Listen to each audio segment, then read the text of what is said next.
Bismillahirrahmanirrahim. Alhamdulillahi Rabbil alamin. Wassalatu wassalamu ala ashrafil mursalin wa ala alihi wa ashabihi ajma'in. Amma ba'd. Assalomu alaykum va rahmatullohi va barakatuh. Ramazon islom dinidagi eng fazilatli oylardan biri hisoblanadi. U nafaqat ro'za, balki insonni nafsini tarbiya qilishi, odob va axloqni yuksaltirishi lozim bo'lgan muqaddas oydir azizlar. Bu oy o'zi fazilatli oy. O'sha hamma oylarning sultoni deb aytiladi bu. Allohning rahmati yog'ilgan oydir bu Ramazon. Jannat darvozalari ochilgan oydir bu Ramazon. Bunda biz unumli foydalanib, o'zimizni nafsimizni tarbiya qilishimiz kerak. Va bu oyda ro'za tutishlik farz qilinganligi uchun ro'za tutiladi. Alloh taolo o'zi aytadi, ro'zani banda men uchun tutadi va uni mukofotini men beraman deydi. Nima uchun? Chunki bu ro'zani hech kimga ko'rsata olmaysizda azizlar. 4 ta odam o'tirgan bo'lsa, qaysi odam ro'zador va qaysinisi ro'zador emas hech kim bilmaydi. Bu Alloh uchun qilinadi. Va buni qilayotgan odam kibr havoga berilmaslik kerak. Allohdan ro'zani qabuliyatini so'rab duo qilib turishlik kerak. Va ro'zador odam o'zini turli badgumonliklardan ham, yomonliklardan ham, beodobliklardan ham saqlamoqligi kerak. Bir hikoya o'qib qoldim. Bekatda 3-4 ta yosh o'smir yigitlar turibdilar. Ular bir-birlari bilan hazil mutoyiba qiladilar. Kimlardir g'iybat qilyapti, kimlardir haqqiga gapiryaptilar, har xil gaplarni gapirib turibdilar. Bekatning bir chekkasida bir mo'ysafid otaxon iymanibgina, tortinibgina o'tirarkan, asta xaltasidan suvini chiqarib suv ichdi. Biroz ba'zi narsalari bor ekan, undan tanovul qilib, qaytib xaltasiga joyladi. Hali yigitlar bir-biriga qarab, ko'rdingmi? Ramazon oyida qilayotgan ishini. Yana oqsoqolmish, oppoq soqoli bilan o'tirib, uyalmasdan narsa yeyishini ko'r, deya boshlashdi. Ha, keksayganda ham shunday bo'laverarkan-da, ha, oqsoqol bo'lib qolaverarkan-da, bir-birlariga shunaqa gaplar gapira boshladi. Shunda haligi otaxon ularning oldiga keldi. Ularga salom berdi. Assalomu alaykum bolalarim dedilar. Va alaykum salom. Ramazon muborak bo'lsin dedi otaxon. Rahmat, o'zingizga ham dedi kinoya bilan. Ro'za tutdinglarmi dedi.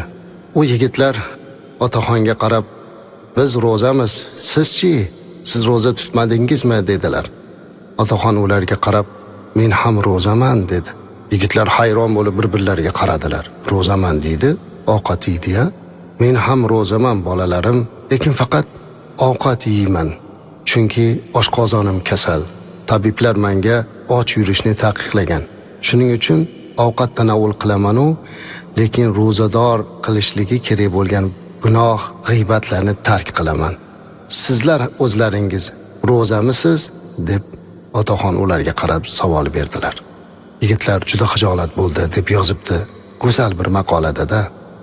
Biz o'zimiz boshqalarni bilmasdan turib bahosini bermaylik.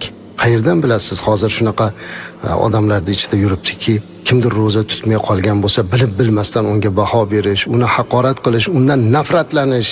Alloh Qur'onda o'zi aytib qo'yibdi-ku, astag'izu billah, faman kana minkum maridun aw ala safarin fa'iddatun min ayyamin ukhra deb. Ya'ni agar bemor bo'lsa, safarda bo'lsa, u tutmagan ro'zasini keyingi kunlarga qoldiradi, qazo qiladi. Kasal bo'lishi mumkin siz ko'rgan odam. Safarda bo'lishi mumkin, musofir bo'lishi mumkin. Qayerdan bilamiz? Kitoblarimizda bir nechta toifa odamga ro'za tutmaslikka ijozat bergan. Jumladan birinchisi bemorlar. Ana shu bemori bo'lsa, sog'ligiga jiddiy zarar keltirsa, u odamni ro'za tutmaydi, ijozat. Agar kasali tuzalishdan umidi bo'lmasa, u fidya beradi. Umidi bo'lsa, keyin tuzalib qazo qiladi. Safarda yurganlarga ham ro'zadan ozod qilindi yuqoridagi oyatga muvofiq. Safarda bo'lgan musofirga ham ro'za tutish qiyin. Shuning uchun unga ham safardayligida ro'za tutmaslikka ruxsat berdi. Undan tashqari homilador va emizikli ayollar, agar ro'za ularni o'zlariga yoki bolasini sog'ligiga salbiy ta'sir qilsa, ularning ro'zasi keyin tutiladi, ular ham qazo qiladi azizlar ro'zani. Yoki bo'lmasa, yana kitoblarda keladiki, keksa va ojizlar, agar biror bir kishi jismonan zaif bo'lsa va ro'za tutish qiyinchilik tug'dirsa, u fidya berishi mumkin. Yoshi keksa bo'lishi mumkin, ro'zaga kuchi yetmasligi mumkin, zaif bo'lishi mumkin. Alloh taolo hech kimni toqatidan ortiq narsaga buyurmaydi azizlar. Shuning uchun kimgadir qarab xulosa qilib yubormang. Ayniqsa ko'cha-ko'yda yurganda kimlargadir baho berib yuborish kerak emas. To'g'ri, Ramazon oyini o'ziga yarasha odobi bor, madaniyati bor. Ro'za tutmagan odam ham ro'zadorni hurmat qilishligi, uni oldida bir oz o'zini ehtiyot qilib turishligi lozim-u lobud. Lekin shun bilan birga bu tomon ham uni bilmasdan turib unga baho berib bo'lmaydi. Ayniqsa savollar berilyapti. Ramazon oyida aytaylik oziq-ovqat mahsulotlarini sotsam bo'ladimi yoki bo'lmasa oshxonalarda ishlab tursam bo'ladimi? Yuqoridagi odamlar uchun qilish kerak bu. Savdo to'xtamaslik kerak. Kimlardir savdo qiladi, kimlardir oziq-ovqat oladi. Musofir bo'lsak ovqatlanadi, kasal bo'lsa ovqatlanadi. Ojiz bo'lgan odam bo'lishi mumkin.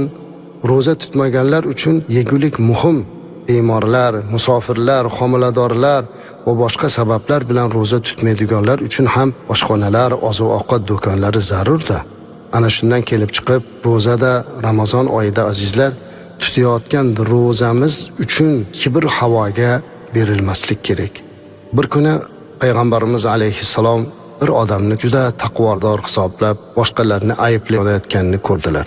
Shunda Rasulimiz alayhissalom unga qarab, "Man tawada'a lillahi rafa'ahu Allahu va man takabbara wada'ahu Allahu" dedilar.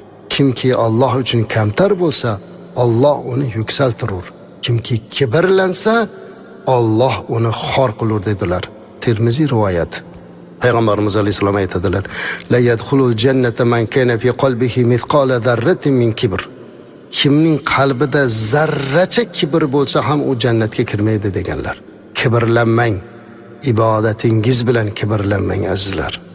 Nimaiki qilsak Alloh uchun qilyapmiz. Alloh ibodatlarimizni xolis Alloh uchun bo'lishligini nasib qilsin. Assalomu alaykum va rahmatullohi va barakatuh.